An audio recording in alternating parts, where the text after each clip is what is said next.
मित्रों, हम बात करने जा रहे हैं राजस्थान के उदयपुर में स्थित सज्जनगढ़ किला का इतिहास।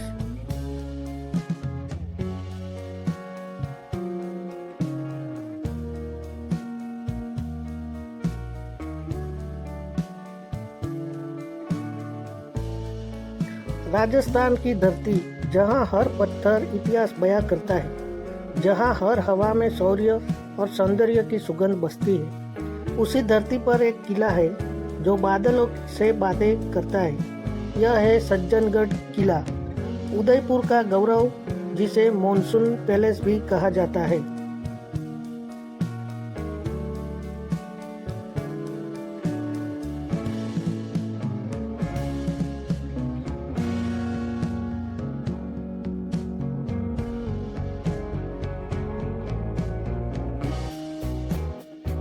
सज्जनगढ़ का निर्माण 19वीं शताब्दी में महाराणा सज्जन सिंह ने करवाया था। महाराणा सज्जन सिंह महाराणा शंभू सिंह के दत्तक पुत्र थे और मेवाड़ के 72 के शासक थे।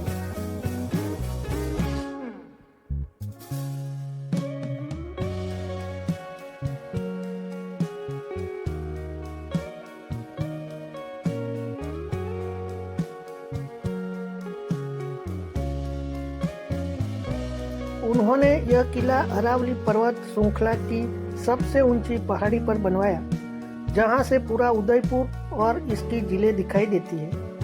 उनका सपना था कि यह किला एक खगोल वेधशाला बने, जहां से आकाशीय घटनाओं का अध्ययन हो, लेकिन उनके अकाल निधन के कारण यह कार्य अधूरा रह गया।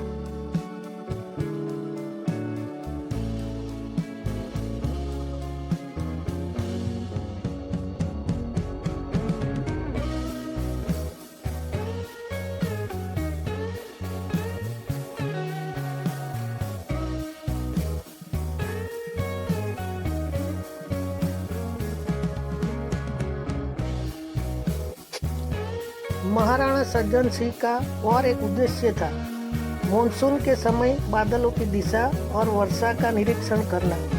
इसी कारण यह किला का नाम मॉनसून पैलेस कहलाया।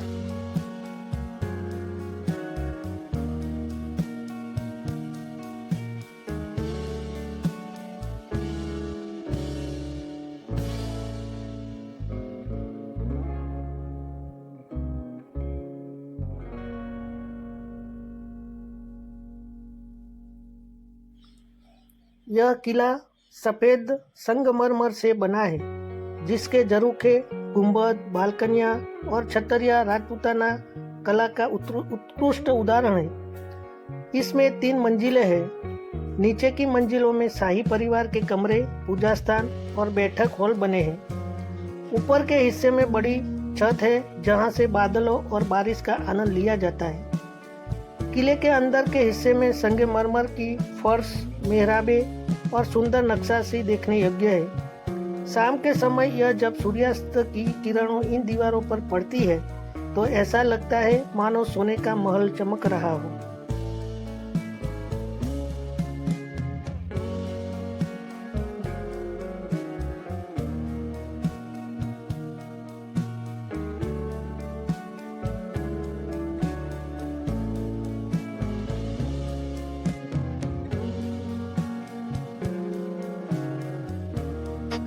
महाराणा सज्जन सिंह केवल राजा नहीं, बल्कि सुधारक थे। उन्होंने उदयपुर में रेलवे लाइन, स्कूलों और नगरीय योजनाओं की नींव रखी। वे आधुनिकता और परंपरा के संतुलन में विश्वास रखते थे। उनकी मृत्यु मात्र 36 वर्ष की आयु में हुई, लेकिन उनकी दूरदृष्टि आज भी जिंदा है। कहा जाता है कि वे रातों को सज्जनगढ़ की ऊंचाई पर बैठकर तारों को निहारते थे और कहते थे,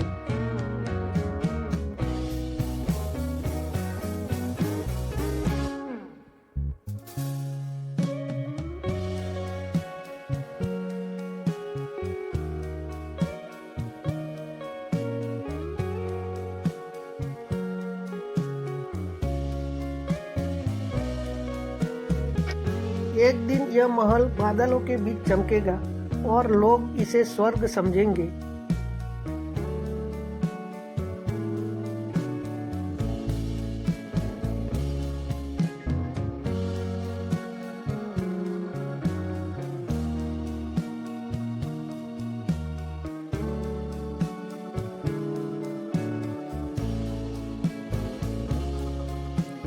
सज्जनगढ़ से फतेह सागर झील, पिचोला झील और बड़ी झील का दृश्य दिखाई देता है।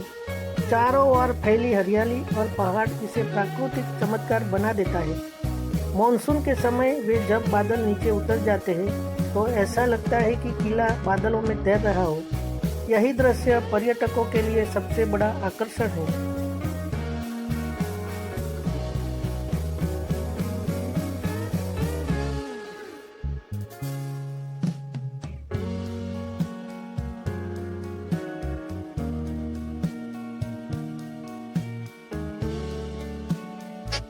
किले के आसपास लगभग 5 वर्ग किलोमीटर का वन क्षेत्र है। इसमें पाए जाते हैं चीतल, सांभर, नीलगाय, जंगली सुअर, मोर और कई दुर्लभ पक्षी।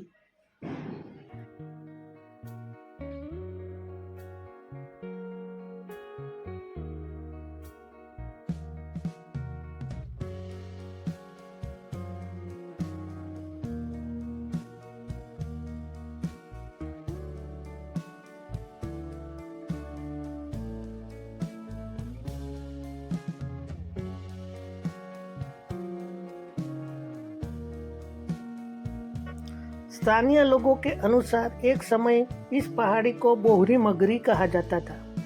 कहा जाता है कि यहाँ ऋषि मुनियों तपस्या किया करते थे। एक पुरानी कथा के अनुसार एक दिन महाराणा सज्जन सिंह ने यहाँ बादलों के बीच एक अद्भुत प्रकाश देखा। उन्हें माना कि यह स्थान देवी देवताओं का निवास है। इसी प्रेरणा से उन्होंने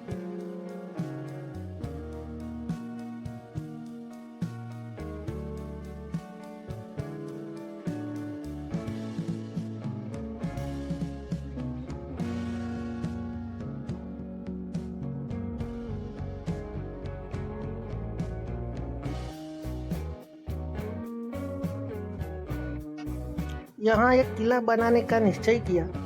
एक और लोक कथा कहती है कि मानसून के समय यह महाराणा बैठकर बादलों को आने जाने का निमंत्रण देते थे।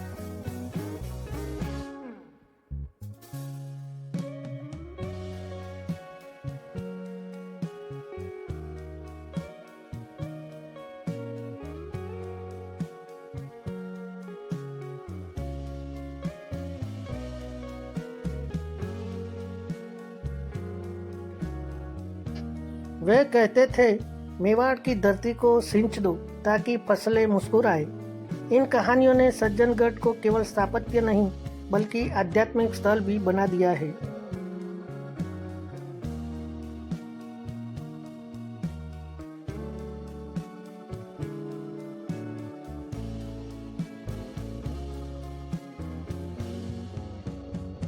महाराणा सज्जन सिंह के निधन के बाद उनके उत्तराधिकारी महाराणा फतेह सिंह ने इस किले का कुछ भाग पूरा करवाया। ब्रिटिश काल में यह स्थान कई बार राजनयिक बैठकों और शाही विश्राम गृह के रूप में प्रयोग किया गया।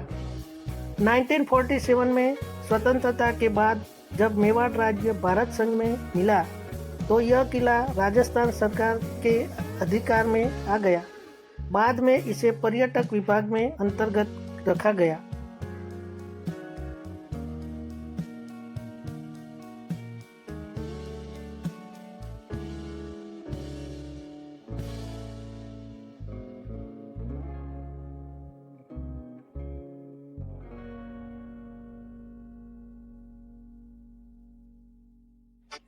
आज सज्जनगढ़ राजस्थान टूरिज्म की सबसे बड़ा आकर्षक जगहों में एक है।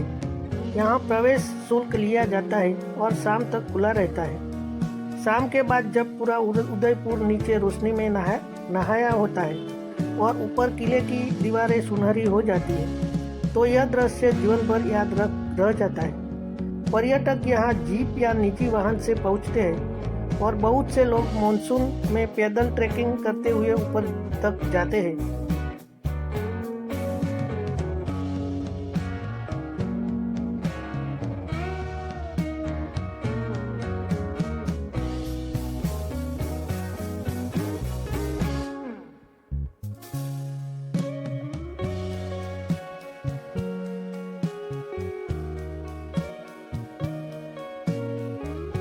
सज्जनगढ़ केवल एक इमारत नहीं, बल्कि यह मनुष्य की प्रकृति प्रेम, विज्ञान की जिज्ञासा और सौंदर्य के प्रति समर्पण का प्रतीक है। यह किला हमें से यह संदेश देता है कि ऊंचाइयां केवल पत्थरों से नहीं बनती, बल्कि सपनों से बनती है। महाराणा सज्जन सिंह का यह सपना आज भी उदयपुर की हवा में जीवित है। हर बारिश में, हर बादल में यह किला इतिहास की कहानी सुनाता है, मेवाड़ के गौरव, सांस्कृतिक और आत्मा की।